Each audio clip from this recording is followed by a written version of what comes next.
Okay, I'm gonna make this one short because I don't even know if you can actually see me if I'm in the right position of the screen or not, because I started a video of sport and then I paused it, and I can't switch cameras, so I can't really see where I am in the picture right now.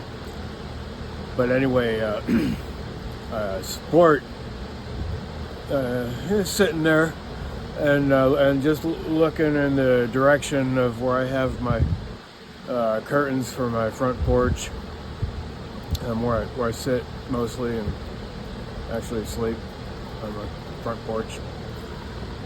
And there's only a slit through the two blankets that I have serving as a curtain. And I look through the slit. There's nothing I can see out there through the slit or anything. I can see pretty clearly. Sport is concentrating and he's looking. And so he's attentive to something, and I'm not sure where he's getting the signal from.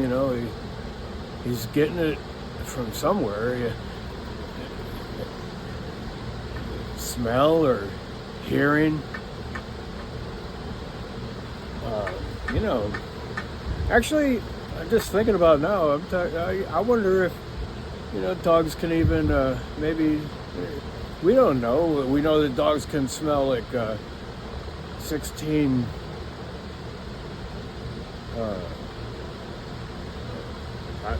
I could be completely wrong, but probably more than 16,000 times better than us. It's probably more than that.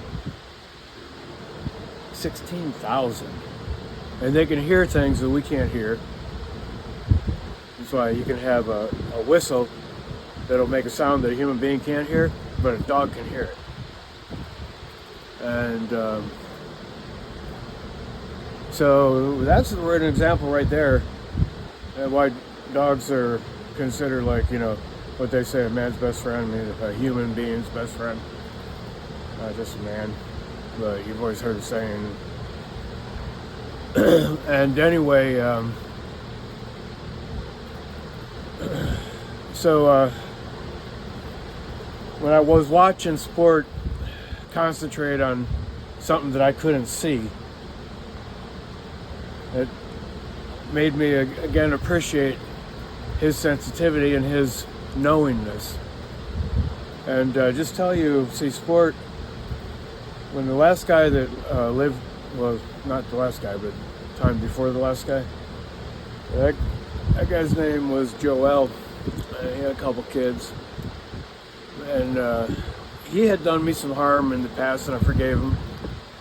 He came back, and sport used to stay with them and his two kids sometimes a lot. We would sleep with him. He liked the kids and everything, but there came a time when we had a conflict, and I actually got thrown in jail and kicked off my property. That was the first time. And for something I never did again. And that was the first time, and it did happen again. Anyway, so he barked at him. He barked at Joel. He was like, not gonna have Joel. Like, get the hell out of here, And even though I've been with dogs a long time and I trust them, I never had one that was quite as aggressive as Sport in his conviction about certain things. And he was right.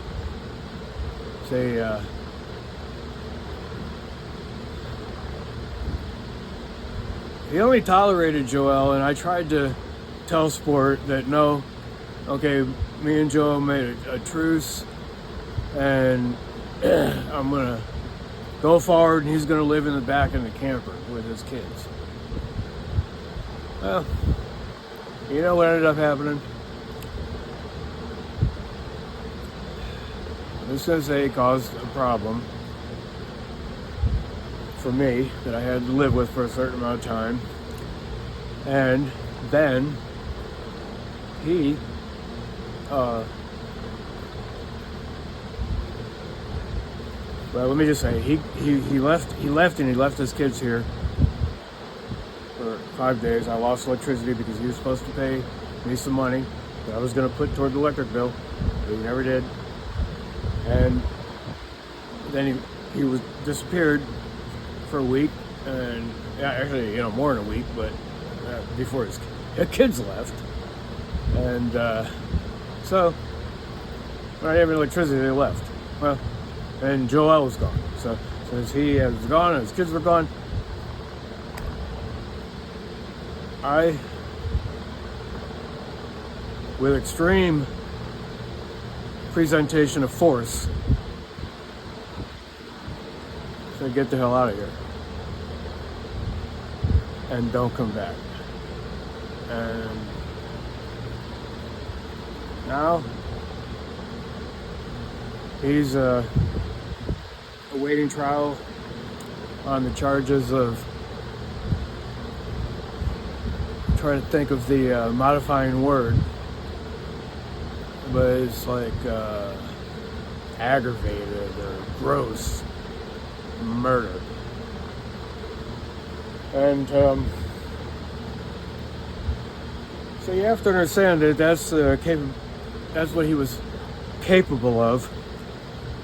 He was constitutionally able to murder somebody.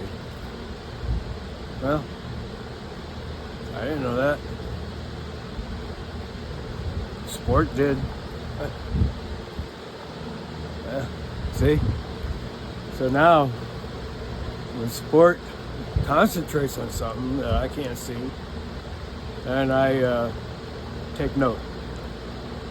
Well, I say that because, I've been talking about, nature and the world, the earth that we live on,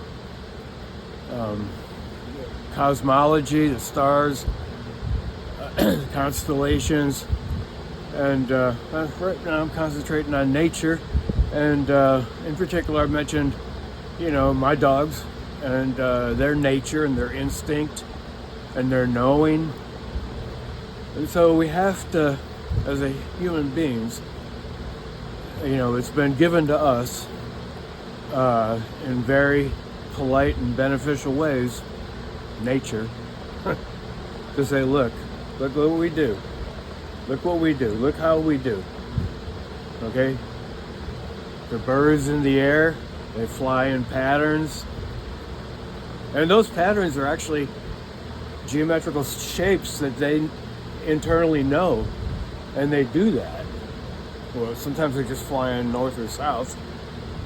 But they instinctually know how to operate that way and in that realm. And if you study the insects and the animals and the fish of the sea even, and you study them, you'll get messages of sometimes how you have to flow with nature, or nature may help you, like sport did, just take note and be on guard, because, well, after all, that's how some dogs got their name, guard dogs, because they know. And when it comes to people, sometimes people can know, well, of course, like you can't see yourself normally, you're not like looking at yourself, but you're talking to somebody else and they're looking at you. And then they might pick up something, well, you can't see because you can't really look at yourself unless you're looking in a mirror. You can't listen, you can kind of listen to yourself. That's why I'm doing my journal right here with you, and for me and for you, is because taking a look at myself. And we all got to look at ourselves, And in relationship to me looking at myself, I'm looking at how my dogs look at me. I do meet people every now and then, but most of the time I'm spending with my dogs. And then I just can't help but think about the rest of nature and how it operates. And that's how we understand the seasons of nature speak to the seasons of our lives. And the way that nature will never die, so we will never die. We might change our modality because, after all, we're only going to be in this body for a short time, and then we will shed this body, fall back into the earth, or say the sky, whatever, but basically, physically, we fall back into the earth. But the energy and the nature of life will live on. And we are part of that consciousness. So,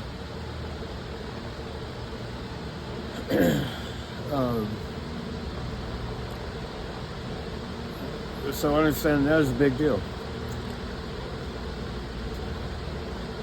When people are dying, most of the time they become still, you know, and even like if they know they got a year to live or a month or a week to live, whatever. And sometimes you may get diagnosed with something like my dad did, and the doctor would tell you got a year, and you got a year to the month. So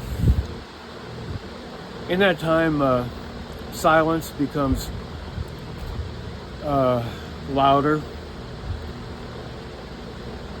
and you think about life in a different way, and you stop having anxiety about so many other things, and you just in your stillness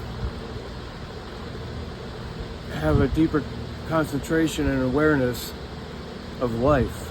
And just listening to that within yourself as you are in your awareness, you set a different tone. You experience a different tone. And you could also say, upon that tone, you take another step into that tone. Or that's a metaphor, you know. This sound is an easy kind of thing to understand, you know. Some people talk about going from, you know, into the darkness. Some people talk about the dark night of the soul. Anyway, that's about dying. And see, we need to always think and experience,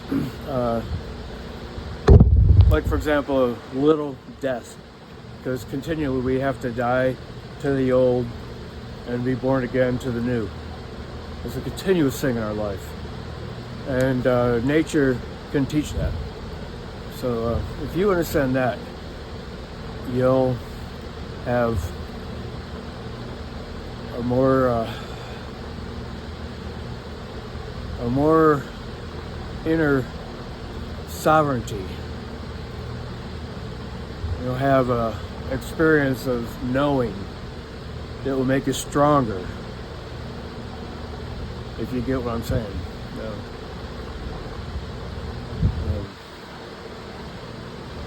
Anyway, that'll be it.